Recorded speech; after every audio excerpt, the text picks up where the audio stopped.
Hello everyone, welcome back to my channel commerce drill. मैं हूं निकिता मारू और हम देख रहे हैं standard 12 bookkeeping and accountancy subject का chapter 1 introduction to partnership and partnership final accounts के सम्स। अगर आप मेरी चैनल पे नए हैं तो कॉमर्स ड्रिल को सब्सक्राइब करना ना भूलें और साथ ही साथ बेल आइकन दबा दीजिए सो दैट आपको टाइम टू टाइम अपडेट्स। तो हम देखेंगे आज क्वेश्चन नंबर 4 पेज नंबर 57 का। ठीक है, सो इसमें जैसे हमने सारे सम्स में देखा है, हमारा प्रोसीजर सेम रहेगा कि हम क्वेश्चन को पढ़ेंगे, देन मार्किंग करेंगे, पोस्टिंग का एडजस्टमेंट मार्किंग करेंगे एंड सम सॉल्व करेंगे। From the following trial balance, question number 4 है ये। From the following trial balance of messrs Meera and Madhav prepare trading account. So following trial balance यानी कि ये ट्रायल बैलेंस दिया गया है, उसमें से हमें क्या प्रिपेयर करना है।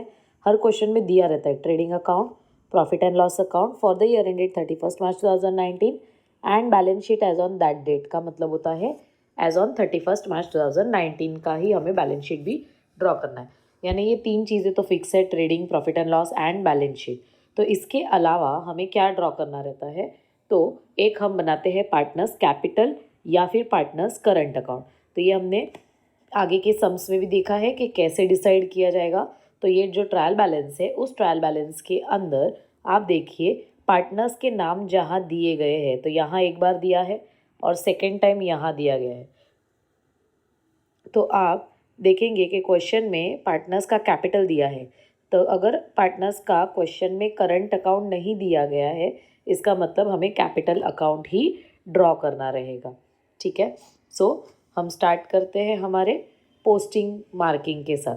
और पोस्टिंग्स का मार्किंग आने के लिए आप लोगों को एक सिंपल सी चीज़ पता होनी चाहिए कि जो डेबिट साइड की चीज़ें हैं, जब हम ट्रायल बैलेंस का डेबिट पढ़ते हैं तो आंसर में ट्रेडिंग डेबिट होगा, प्रॉफिट एंड लॉस का डेबिट होगा, पार्टनर्स कैपिटल का डेबिट हो सकता है या फिर बैलेंस शीट का असेट होगा। और ट्रेडिंग क्रेडिट अपना ट्रायल बैलेंस के क्रेडिट के आंसर्स में आएगा trading credit, profit and loss का क्रेडिट, फिर पार्टनर्स कैपिटल का क्रेडिट या फिर बैलेंस शीट का लायबिलिटी।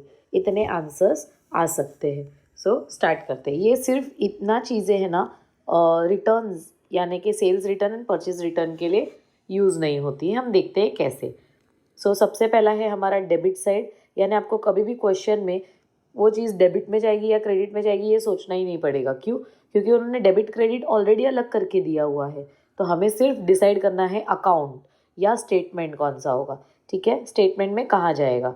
तो पहला है स्टॉक, और स्टॉक के साथ जो डेट दी है ये बताता है कि ये ओपनिंग स्टॉक है, और ओपनिंग स्टॉक जाता है ट्रेडिंग के डेबिट में। बस हम यही मार्किंग पूरे सब में कर लेंगे। डेटर्स जाएगा बैलेंस शीट के असेट में, बिल्स रिसीवेबल जाएगा बैलेंस शीट के असेट में, परचेजेस रहेगा ट्रेडिंग के डेबिट में। अब ये जो रिटर्न्स है, ये रिटर्न्स हमेशा याद रखना है कि अगर डेबिट में दिया है तो ये सेल्स रिटर्न है, और सेल्स रिटर्न माइनस होता है सेल्स में से। ठीक है, क्यों? क्योंकि ये एक्चुअली डेबिट में दिया है पर लिखते टाइम हम उसे क्रेडिट में लिखते हैं। तो यानी जगह जब चेंज हो जाती है तो पॉजिटिव चीज़ नेगेटिव यानी कि माइनस के पॉइंट ऑफ व्यू से रिकॉर्ड होगी। अब आगे बढ़ते हैं।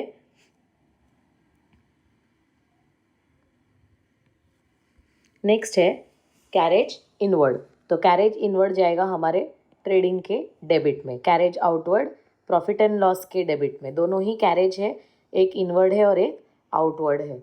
मोटर व्हीकल हमारा रहेगा balance sheet asset, general expenses रहेगा profit and loss debit, export duty रहेगा profit and loss debit, advertisement profit and loss debit. लेकिन आप देख सकते हैं कि एडवर्टाइजमेंट के साथ एक इन्फॉर्मेशन प्रोवाइडेड है, और ये इन्फॉर्मेशन हमारी हिडन एडजस्टमेंट के लिए हमारा यूज़ होगा। नेक्स्ट है प्रिंटिंग एंड स्टेशनरी। तो प्रिंटिंग एंड स्टेशनरी जाता है प्रॉफिट एंड लॉस के डेबिट में। नेक्स्ट है ड्राइंग्स, और ड्राइंग्स में दो पार्टनर के नाम दिए गए हैं, मीरा एंड माधव, यानी ये जाएगा पार्टनर्स कैपिटल अकाउंट के डेबिट में। Lease hold premises balance sheet asset, cash at bank balance sheet asset, furniture balance sheet asset. देखिए ये इतनी आसानी से मार्किंग कैसे होती है, तो आपको बस क्या करना है, फॉर्मेट्स रीड करने हैं। फॉर्मेट रीड करने से आपको समझ में आएगा कि कौन सी चीज़ कहाँ पोस्ट होती है। नेक्स्ट है क्रेडिट साइड। क्रेडिट साइड सबसे पहले दिया है बैंक ओवरड्राफ्ट, तो ये जाएगा हमारे बैलेंस शीट के लायबिलिटी में। बिल्स पेबल बैलेंस शीट के लायबिलिटी में, क्रेडिटर्स भी बैलेंस शीट के लायबिलिटी में। सेल्स होता है हमारा ट्रेडिंग क्रेडिट में। आउटस्टैंडिंग रेंट, तो आउटस्टैंडिंग रेंट क्योंकि शुरू से ही आउटस्टैंडिंग बोल दिया है तो ये भी डायरेक्टली जाएगा बैलेंस शीट लायबिलिटी में। ये कोई एडजस्टमेंट नहीं है, ये ऑलरेडी उन्होंने लिख दिया है कि आउटस्टैंडिंग है। अगर एडजस्टमेंट में होता तो सेकेंड इफेक्ट होती इसकी, पर क्योंकि ये ट्रायल बैलेंस में है इसका एक ही इफेक्ट होगा। अनपेड वेजेस, अनपेड का मतलब भी आउटस्टैंडिंग हो जाता है, तो ये भी आता है बैलेंस शीट लायबिलिटी में। नेक्स्ट है कैपिटल, तो कैपिटल बट ऑब्वियस है पार्टनर्स कैपिटल के क्रेडिट में जाएगा। और परचेज रिटर्न हमारा माइनस होगा परचेजेस से, परचेज से माइनस हो जाएगा। एडजस्टमेंट, और आपको याद रखना होगा कि एडजस्टमेंट के कितने इफ़ेक्ट्स होते हैं, 2 इफ़ेक्ट्स होते हैं। तो पहला एडजस्टमेंट जैसे मैंने कहा है कि हर क्वेश्चन में होता है, यहाँ पर भी है, वो है क्लोजिंग स्टॉक। और क्लोजिंग स्टॉक से ऊपर की कोई भी चीज़ यानी ट्रायल बैलेंस में दी गई चीज़ चेंज होती नहीं है, इसीलिए आप डायरेक्टली यहाँ मार्किंग करोगे और लिखोगे इसके 2 आंसर, ट्रेडिंग क्रेडिट और दूसरा बैलेंस शीट असेट। नेक्स्ट है प्रोविजन फॉर डाउटफुल डेट्स, तो डाउटफुल डेट्स यानी डेटर्स, तो ये एडजस्टमेंट है डेटर्स की, तो हम जाएंगे डेटर्स को स्टार मार्क कर देंगे और नीचे आकर लिखेंगे। तो हम अगर प्रोविज़न क्रिएट करते हैं यानी उतना डेटर्स कम होने वाला है क्योंकि हमें उनके ऊपर डाउट है, तो ये एक तरीके से ये एडजस्टमेंट है RDD की। कौन सा RDD, तो न्यू RDD। तो पहले माइनस होगा डेटर्स में से और सेकेंड इफेक्ट जाएगा प्रॉफिट एंड लॉस के डेबिट में। नेक्स्ट है हमारा reserve, create reserve for discount on debtors, तो reserve for discount on debtors, तो ये भी अगेन एडजस्टमेंट किसके ऊपर है, डेटर्स के ऊपर है। तो हमने हमारे क्वेश्चन नंबर 3 में भी reserve for discount on debtors की एडजस्टमेंट देखी थी जिसे हम RFDD बोलते हैं। तो ये भी पहले क्या होगा, डेटर्स से माइनस और सेकेंड इफेक्ट जाएगा PNL के डेबिट में। नेक्स्ट है हमारा value of lease hold premises on 31 March is 1 lakh. 31 मार्च यानी कि ईयर एंड, वो बता रहे हैं कि ईयर एंड में वैल्यू 1 लाख रुपए है, लेकिन हमारे जो ट्रायल बैलेंस में है उसमें लीज होल्ड की वैल्यू दिख रही है 1,10,000, लेकिन उनका कहना है कि ईयर एंड होते होते उसकी वैल्यू 1 लाख हो चुकी है। तो यानी कि यहाँ पर 10,000 का जो डिफरेंस आया है, ये 10,000 और कुछ नहीं है, ये डेप्रीसिएशन की एडजस्टमेंट है। इनडायरेक्टली उन्होंने कहा है कि डेप्रीसिएशन करो, तो डेप्रीसिएशन के इफ़ेक्ट क्या होते हैं, पहले माइनस होगा फिर प्रॉफिट एंड लॉस के डेबिट में जाएगा। और लास्ट है हमारा outstanding expenses printing and stationery, तो ऊपर जाएंगे और प्रिंटिंग एंड स्टेशनरी को एक स्टार मार्क करेंगे। और आउटस्टैंडिंग की इफ़ेक्ट बहुत ईजी होती है, पहले ऐड करेंगे ये 500 प्रिंटिंग एंड स्टेशनरी में और सेकेंड इफेक्ट जाएगा बैलेंस शीट के लायबिलिटीज़ में। इस तरीके से हमारा पूरा का पूरा ट्रायल बैलेंस का पोस्टिंग और एडजस्टमेंट का मार्किंग दोनों ही चीज़ें हो चुकी है। अब हम देखेंगे सम्स, तो सम्स में सबसे पहले आपको ध्यान देना होगा कि जब हम फॉर्मेट्स ड्रॉ करते हैं तो फॉर्मेट में ऊपर लिखा जाता है इन द बुक्स ऑफ, तो जो पार्टनर के नाम होते हैं वो लिखना होता है। फिर पहला अकाउंट बनता है trading account for the year ended 31 March 2019। दूसरा बनता है profit and loss account for the year ended 31 March 2019। तीसरा होता है आपका पार्टनर्स कैपिटल, या तो करंट में से कोई एक, तो इस क्वेश्चन में करंट अकाउंट के बारे में कुछ नहीं बताया गया था। और चौथा होता है बैलेंस शीट। बैलेंस शीट कोई अकाउंट नहीं है, बैलेंस शीट एक स्टेटमेंट है। अब यहाँ पर सारे फॉर्मेट्स का दिखना आपको सेम दिखता रहेगा ये, तो ये कैसा है, particulars amount amount, particulars amount amount, trading profit and loss सब सेम है, लेकिन पार्टनर्स कैपिटल में अमाउंट अमाउंट की जगह एक कॉलम मीरा का बनेगा, एक कॉलम माधव का, सेम एक कॉलम मीरा का एक कॉलम माधव का, यानी मीरा का डेबिट क्रेडिट, माधव का डेबिट क्रेडिट। यहाँ क्या होता है कि हम दो पार्टनर के सेपरेट कैपिटल अकाउंट की जगह एक कॉमन अकाउंट बनाते हैं, और क्योंकि ये अकाउंट है इसका लेफ्ट साइड होगा डेबिट, राइट साइड होगा क्रेडिट। और बैलेंस शीट हमारी क्या है, स्टेटमेंट है, तो बैलेंस शीट को डेबिट क्रेडिट नहीं होती, पर लायबिलिटीज़ की बैलेंस ऑपोजिट होती है, लायबिलिटी यानी क्रेडिट, असेट यानी डेबिट। सो इस तरीके से हम फॉर्मेट्स ड्रॉ करते हैं और फॉर्मेट में आने वाली कुछ चीज़ें जो हमें पहले से ही पता होती है कि हर क्वेश्चन में अवेलेबल है, तो वो हम पहले ही लिख देंगे।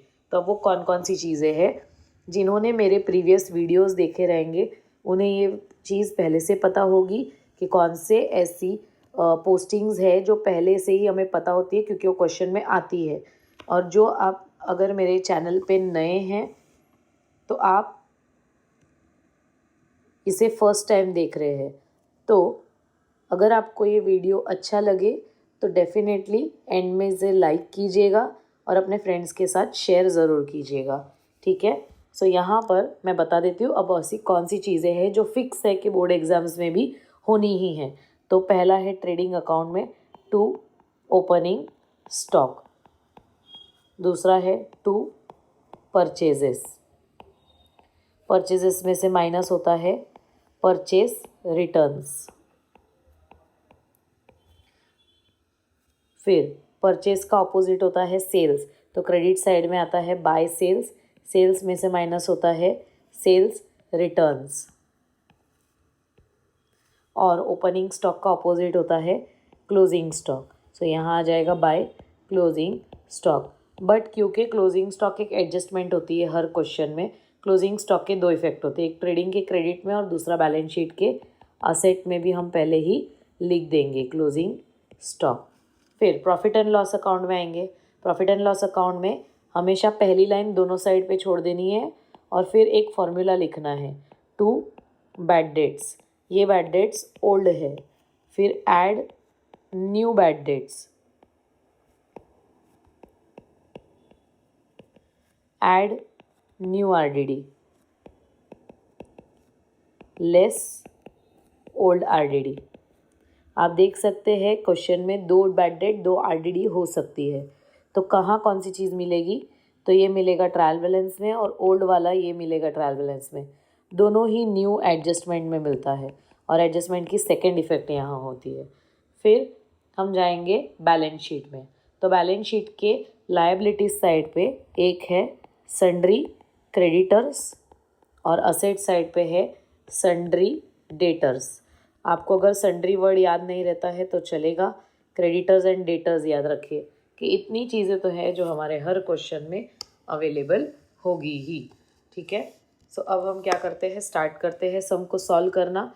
तो सम को सॉल्व करने के टेक्निक में पहला है हम सब पोस्टिंग करके लेंगे और जिन भी चीज़ों को स्टार मार्क है उन्हें हम क्या करेंगे, सो यहाँ पर आप देख सकते हैं मैंने क्वेश्चन की विंडो ओपन कर दी है।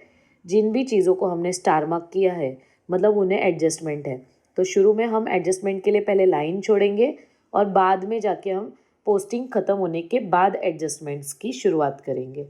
सो हम पहले देखते हैं क्वेश्चन 4 पेज 57 का डेबिट साइड। तो ये रहा मेरा डेबिट साइड, आपके सामने स्क्रीन पे आपको दिखता रहेगा और मेरी रिक्वेस्ट है कि आप अपनी नोटबुक लेकर बैठे सो दैट आप मेरे साथ में सम सॉल्व कर पाए।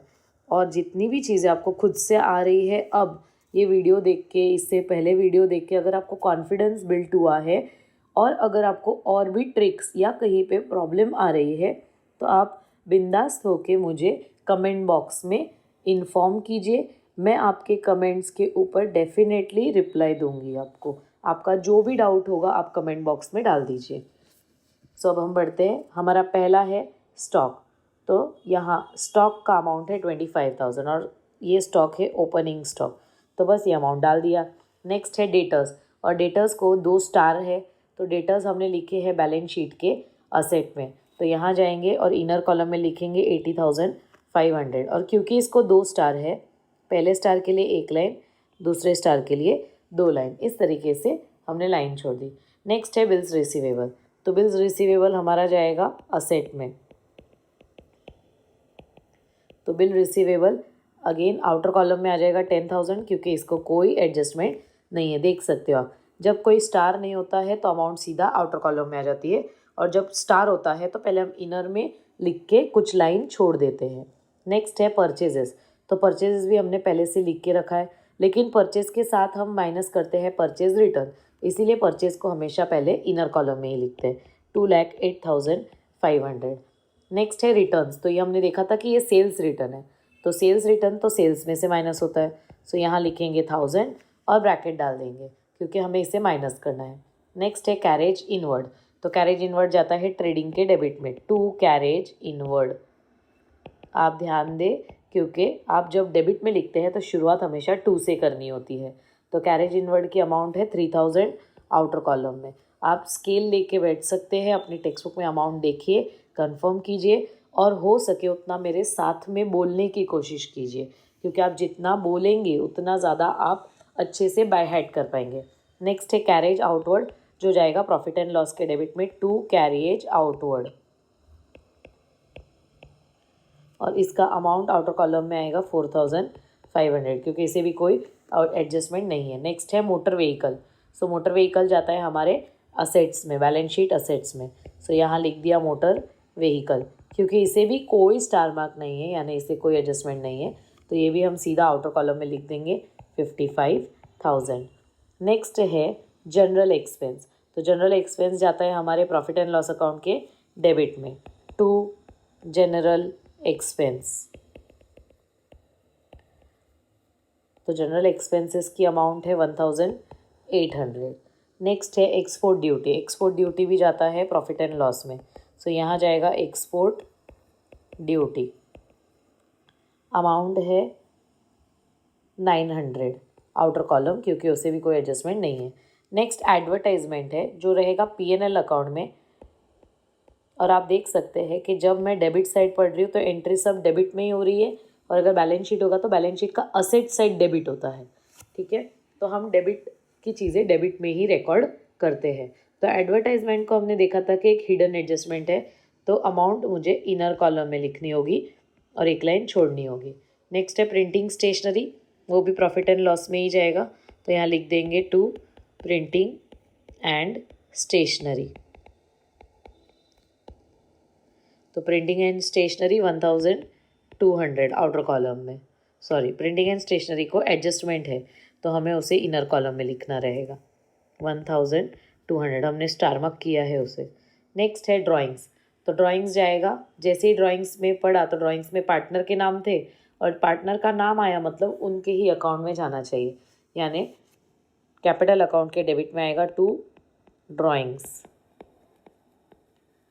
अमाउंट है 3500 एंड 2000। फिर उसके बाद है लीज होल्ड प्रीमाइसेस, तो लीज होल्ड प्रीमाइसेस को एडजस्टमेंट है, तो यहाँ हम लिखेंगे लीज होल्ड प्रीमाइसेस,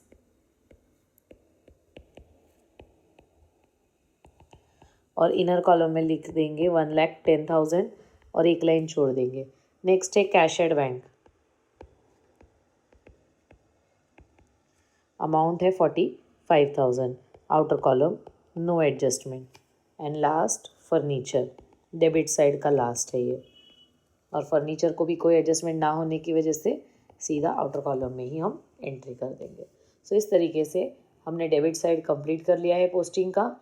अब क्रेडिट साइड पे देखिए, हम सारी पोस्टिंग पहले करके फिर एडजस्टमेंट इसीलिए करते हैं स्टूडेंट्स, क्योंकि क्या हो जाता है कि अगर आपका पोस्टिंग भी कंप्लीट हो जाए तो आपको पोस्टिंग के लिए ज़्यादा मार्क्स मिल सकते हैं, और आपको अगर ये हैबिट है कि आप साथ ही साथ एडजस्टमेंट करना चाहते हैं तो बेशक करें, बस ध्यान रखें कि हर एडजस्टमेंट की 2 इफेक्ट दिए बगैर आप अगली कोई भी आइटम पे जाए नहीं।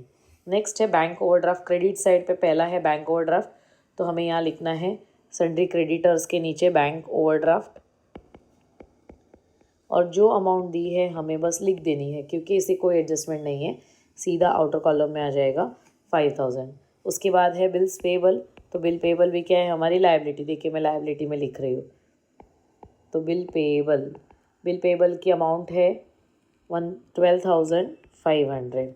फिर उसके बाद दिया है क्रेडिटर्स, तो क्रेडिटर्स हमने शुरू में ही लिख लिया था, तो इसे भी हमें आउटर कॉलम में लिखना है 68,000। फिर है सेल्स, तो सेल्स हमने लिख के रखा है ट्रेडिंग के क्रेडिट में, तो हम आ गए ट्रेडिंग के क्रेडिट में 3,25,000, और 1,000 माइनस होने के बाद हो जाएगा 3,24,000। उसके बाद है unpaid wages, sorry outstanding rent, तो आउटस्टैंडिंग रेंट हमारा जाएगा लायबिलिटीज़ में डायरेक्टली, सो यहाँ लिख देंगे आउटस्टैंडिंग रेंट अमाउंट है 2000 और सेकंड है अनपेड वेजेस, उसके बाद वाला अनपेड वेजेस। हम लाइन से सब जा रहे हैं। लाइन से जाने से क्या हो जाता है, कोई भी चीज़ बीच में की छूटेगी नहीं, इसकी गारंटी हो जाती है। नेक्स्ट है कैपिटल। तो कैपिटल बट ऑब्वियस है कैपिटल के अकाउंट में जाएगा बाय बैलेंस, क्योंकि कैपिटल का ये क्या है, बैलेंस है। और कौन सी बैलेंस है, ओपनिंग बैलेंस है।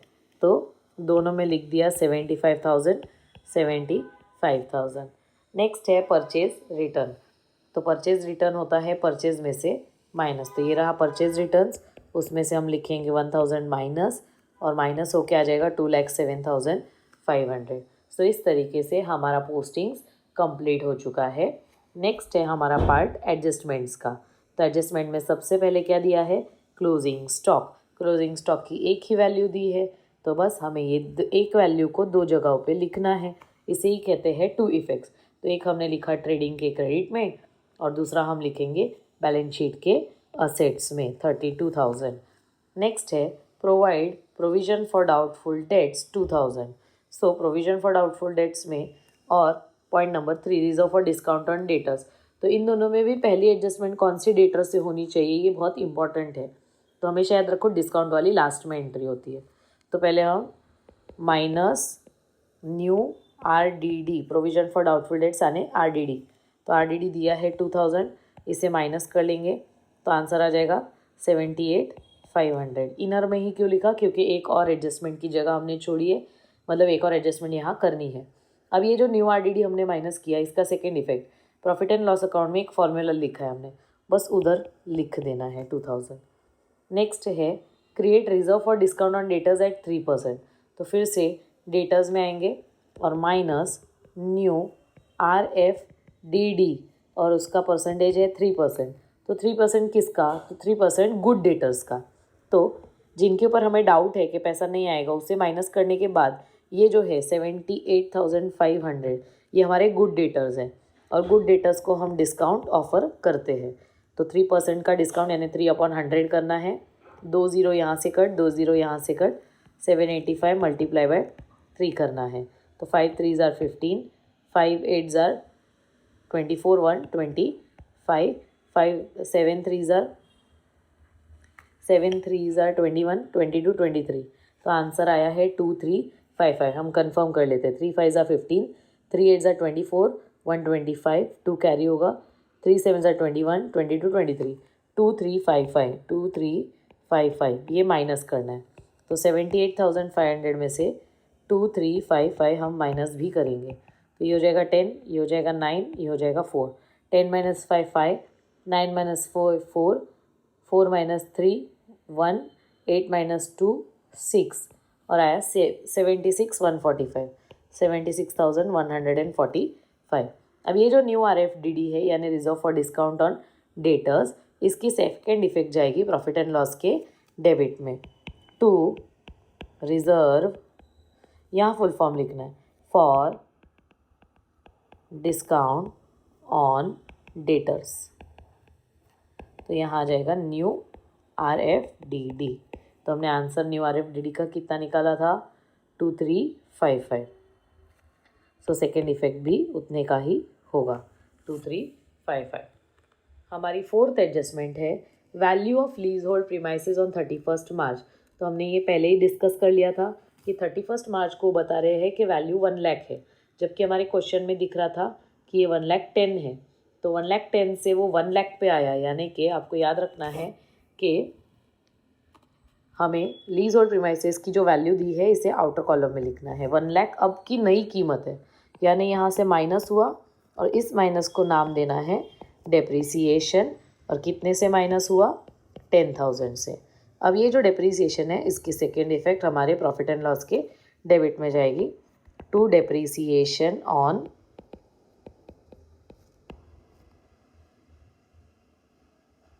लीज होल्ड प्रीमाइसेस,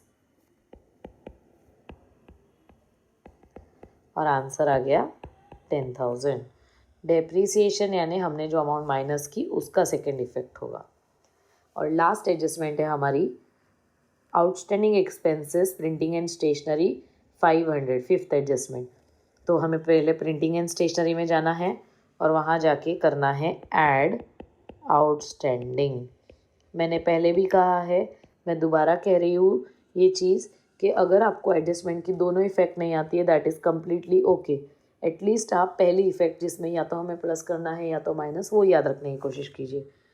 इन्होंने अमाउंट दे दिया है, आउटस्टैंडिंग है 500, सो 500 आउटस्टैंडिंग किया तो आंसर आ जाएगा 1200। अब इसका सेकेंड इफेक्ट जाएगा बैलेंस शीट के लायबिलिटी में, क्योंकि आउटस्टैंडिंग यानी बाकी है और क्योंकि प्रिंटिंग स्टेशनरी हमारा खर्चा है, मतलब पैसा देना बाकी है। आउटस्टैंडिंग प्रिंटिंग एंड स्टेशनरी,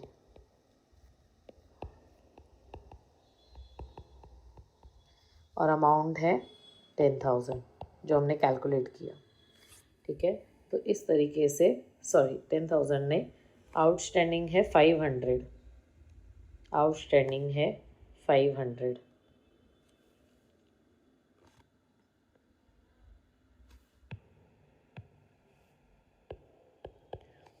तो इस तरीके से हमने सारी एडजस्टमेंट्स जो हमें दिख रही है वो हमने कंप्लीट कर ली है। तो नेक्स्ट पेज पे और कोई एडजस्टमेंट नहीं है, बट स्टिल हमें एक एडजस्टमेंट करना बाकी है, वो है एडवर्टाइजमेंट की। तो हम क्वेश्चन में देखेंगे कि क्या इन्फॉर्मेशन है। यहाँ लिखा है एडवर्टाइजमेंट और साथ में लिखा है कि ये 3 इयर्स के लिए पे हुआ है और ये शुरू किया है फ्रॉम, यानी कि ये इस साल में शुरू तो हुआ पर साल के पहले दिन से नहीं, अक्टूबर से शुरू हुआ है।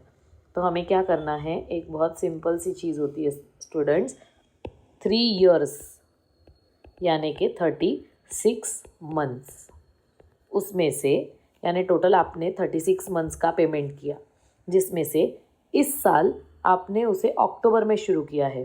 तो 1 अक्टूबर 2018 से आपका ईयर एंड है 31 मार्च 2019, तो ये होते हैं 6 महीने। तो आपको इस साल सिर्फ 6 महीने का दिखाना है, यानी 36 में से 6 मंथ्स करंट ईयर का है और 30 मंथ्स का अमाउंट प्रीपेड है, यानी ज़्यादा भरा हुआ है हमने।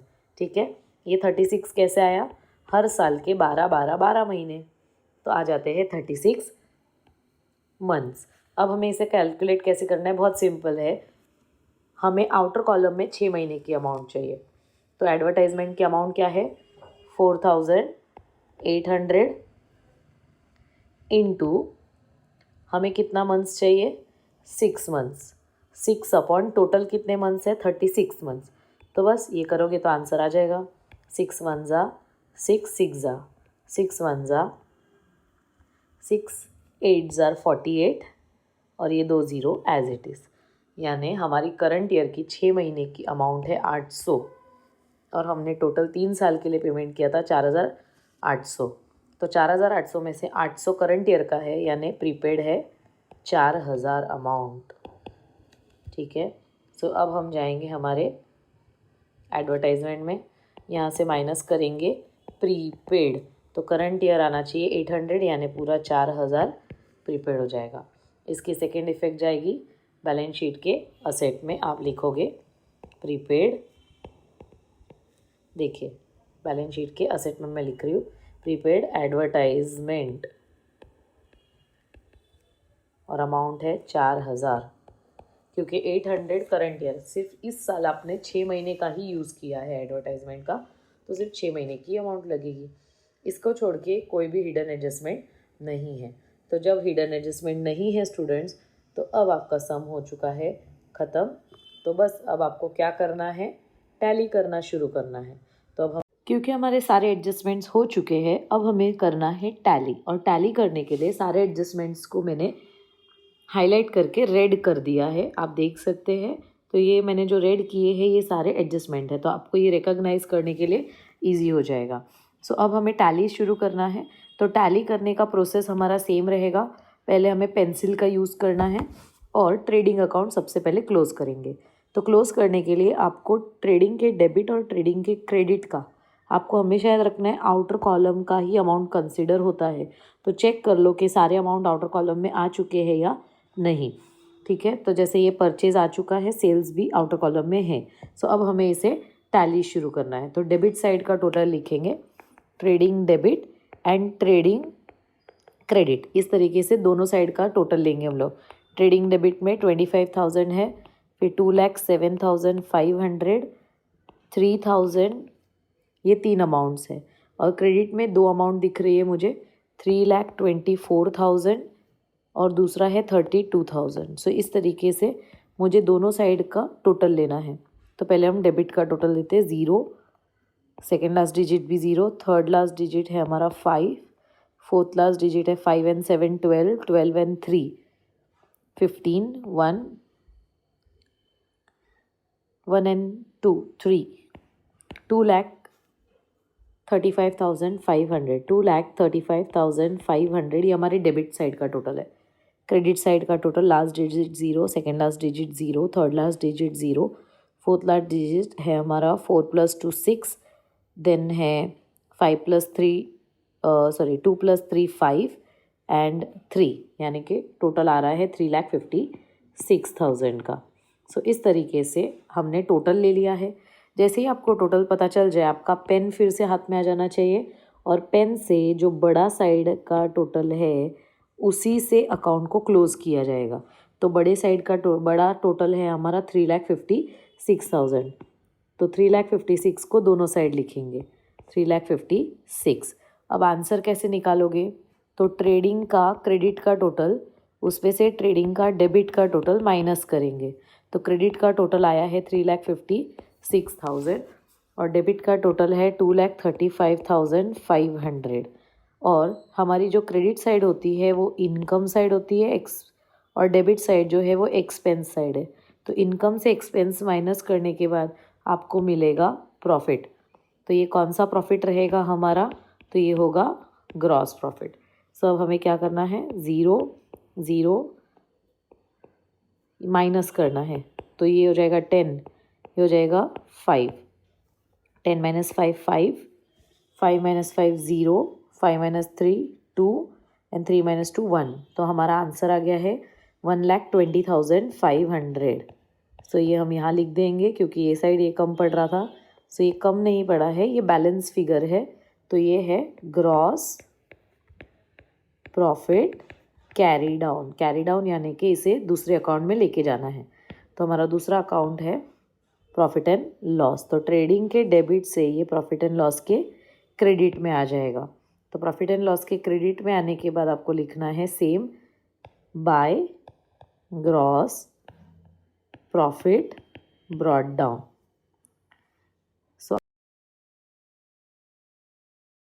तो हम देख सकते हैं कि हमने ग्रॉस प्रॉफिट नीचे लाने के बाद हमें सेम प्रोसीजर फॉलो करनी है। तो सेम प्रोसीजर में क्या होता है कि अगेन आप चेक कर लो कि सारे अमाउंट आउटर कॉलम में आ गए हैं क्या। तो नहीं, मुझे दिख रहा है कि हमारा एक अमाउंट आउटर कॉलम में आया हुआ नहीं है, वो है बैड डेट्स का। तो बैड डेट्स की 3 अमाउंट इस क्वेश्चन में थी नहीं, सिर्फ एक ही थी। तो टोटल भी आउटर कॉलम में 2,000 आ जाएगा। अब सेम प्रोसेस से हम पहले पेंसिल से टोटल लेंगे दोनों साइड का, ठीक है। सो सेम प्रोसेस में हमारा आंसर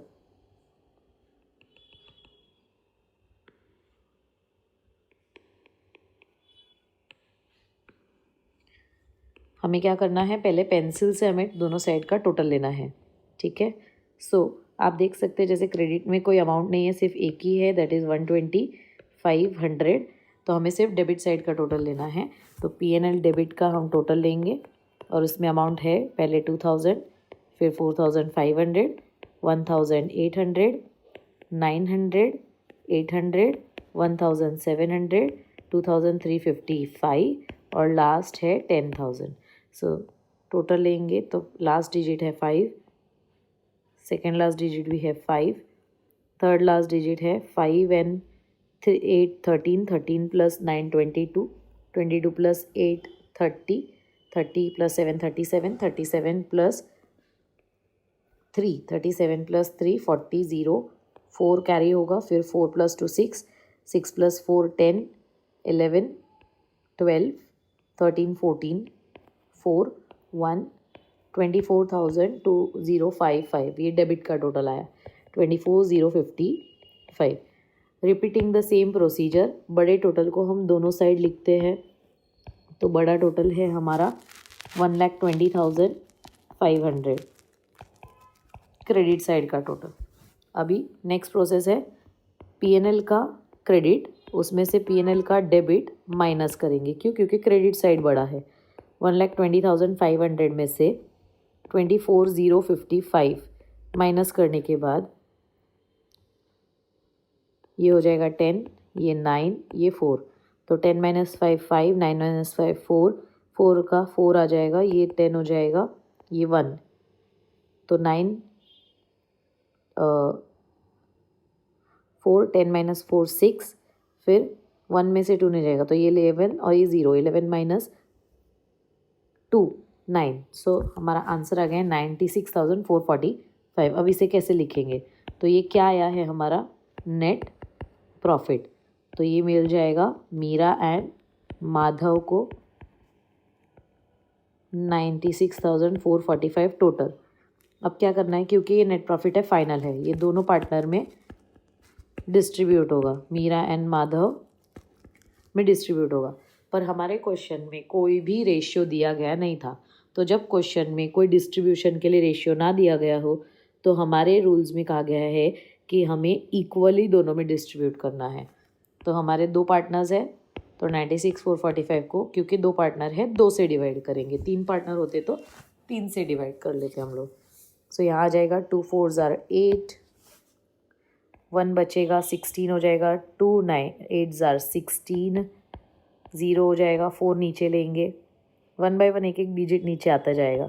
तो अभी फ़िलहाल 4 आया है, तो 2 2 ज़ार 4 हो गया, फिर 0 आ गया, तो फिर से एक और 4 है, तो 2 2 ज़ार 4 हो जाएगा, फिर 0 हो गया 5, 2 2 ज़ार 4, फिर 1 कैरी हुआ, 1 बच गया तो एक 0 आया, 0 आया तो पॉइंट आ जाना चाहिए, और फिर 2 5 ज़ार 10। सो ये हो गया हमारा आंसर रेडी। तो एक का आया है हमें 48,222, और जब 0.5 हो तो दोनों में से किसी एक पार्टनर को हम 1 रुपया ज़्यादा देते हैं। तो अब मैं टोटल भी करके लेती हूँ कि मैंने डिस्ट्रीब्यूशन सही किया है या नहीं। 6 1 9 96,445 करेक्ट। ये 2 मैंने ऐड करके भी देख लिया, यानी मेरा डिस्ट्रीब्यूशन करेक्ट है। तो एक पार्टनर को मिलेगा 48,222, दूसरे पार्टनर को मिलेगा 48,223। अब जैसे ही हमने लिख दिया कि बिजनेस नेट प्रॉफिट दोनों पार्टनर्स को देने वाला है, तो उनके अकाउंट में भी ये एंट्री कर दो। तो ये अकाउंट की क्रेडिट साइड पे जाएगा बाय नेट प्रॉफिट। अमाउंट आ जाएगा 48,222, 48,222, 48,223। अब सेम प्रोसीजर से हम यहाँ का भी अकाउंट का टोटल लेंगे दोनों साइड का। तो हम यहीं पे ले सकते हैं क्योंकि ज़्यादा अमाउंट्स नहीं है। डेबिट का टोटल मीरा का है 3,500, माधव का है 2,000। वैसे ही क्रेडिट का टोटल मीरा का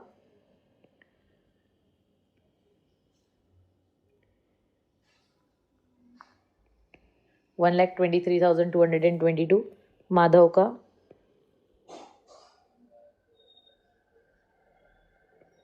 1,23,223। इस तरीके से दोनों का टोटल आ गया है। अब हमें सेम प्रोसीजर से पहले मीरा का क्रेडिट का टोटल है 1,23,222, उसमें से डेबिट का टोटल हम माइनस करेंगे क्योंकि छोटा अमाउंट है 3,500। सो ये आ जाएगा 2 2, ये हो जाएगा 12, ये हो जाएगा 2। तो 12 - 5 7, ये फिर से 12 करना पड़ेगा, ये 1 हो जाएगा। 12 - 3 9, ये और ये 1 एज इट इज़। सो मीरा का अब अमाउंट आ चुका है 119,722। सेम वे अब मैं माधव का भी अमाउंट निकाल लूँगी। क्रेडिट साइड का उसका टोटल है 123,223 और डेबिट साइड का टोटल आ रहा है 2,000। सो 3,221 121,223। अब हमें क्या करना होता है, हमारी पेन लेके जो बड़ा टोटल है उसे दोनों साइड लिखना होता है। Procedure is same. सो बड़ा टोटल दोनों का क्रेडिट वाला है, तो वही 123,223 दोनों साइड लिख देंगे। और यहाँ पे आ जाएगा अब 2 बैलेंस कैरी डाउन, यानी माइनस करने के बाद जो अमाउंट आ गई वो यहाँ लिख देना है। मीरा का है 119,722 और माधव का है 121,223। यहाँ पे हमने बैलेंस लिखा है, मतलब ये कौन से अकाउंट की बैलेंस है, तो ये हमारे कैपिटल अकाउंट की बैलेंस है। अब ये जो नया कैपिटल आया है इसे बैलेंस शीट में लेके जाएंगे। तो capital account underline Meera and Madhav. तो मीरा का है 119,722 एंड माधव का 121,223। सो टोटल आ जाएगा हमारा 5, 4, 11, 1,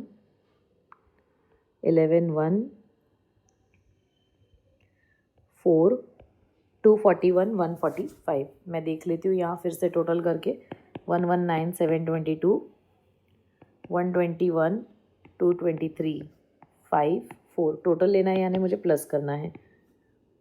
9, 0, 1, 4, 249, 45 आ रहा है। सो यहाँ मेरा टोटल रॉन्ग हो गया है, इसीलिए आप हमेशा डायरेक्टली ना करें, सेम इसी तरीके से रफ पेज पे करें। 249, 45। अब मुझे क्या करना है, सिंपल। अब हमारा लास्ट स्टेप है जिससे हमें पता चल जाएगा कि हमारा आंसर सही है या गलत, यानी कि हम टैली वाले स्टेज पे आ चुके हैं। तो अब हमें कुछ नहीं, बैलेंस शीट के लायबिलिटीज साइड का टोटल और बैलेंस शीट के असेट साइड का टोटल, ये दोनों हमें टोटल लेना है। तो 240, 945, 68,000, 5,000, 12,500, 2,000, 1,500 and last amount is 500। Liabilities के ये सारे अमाउंट है। अब असेट के मैं सारे अमाउंट लिख लेती हूँ। 76, 145, 10,000, 55,000, 1 lakh, 45,000, 8,300, 4,000 एंड 32,000। सो अब हमें टोटल लेना है। तो पहला है लायबिलिटी साइड का 5 last digit, second last digit है 4, थर्ड लास्ट डिजिट है 9 एंड 5 14, 14 एंड 10 24, 2 कैरी होगा, 2 and 8 10 and 5 15, 15 and 2 17, 17 and 2 19, 19 and 1 20, 0 2 6 6 12 13। सो ये हो जाएगा 13 1, 3,30,445 का हमारा टोटल आ चुका है। अब नेक्स्ट सेम हमें असेट साइड का चेक करना है। तो लास्ट डिजिट तो हमारा सेम आ गया, एक एक डिजिट जैसे आएगा आपको समझ से जाएगा हमारा आंसर सही हो रहा है या गलत। 4, थर्ड लास्ट डिजिट है again 4, 6 and 5 11, 11 and 5 16, 16 and 8 24, 24 and 4 28 and 2 30, 0 3, 3 and 7 10, 11, 11 and 5,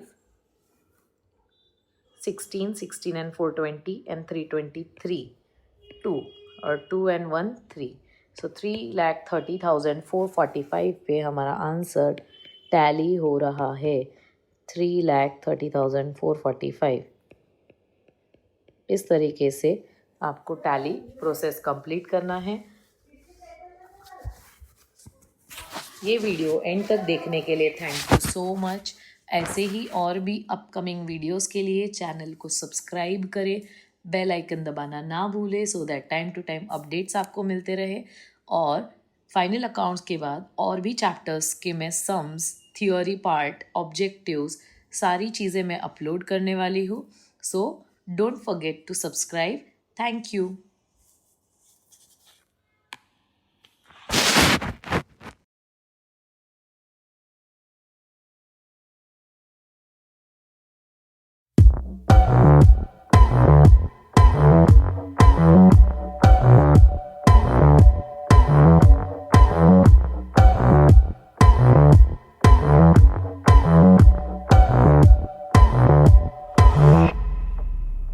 Hold me down before I scream. More than anything I could dream. You come and take me by the lights. No fights, you're just the thing. I won't stay, I say I can't stay, but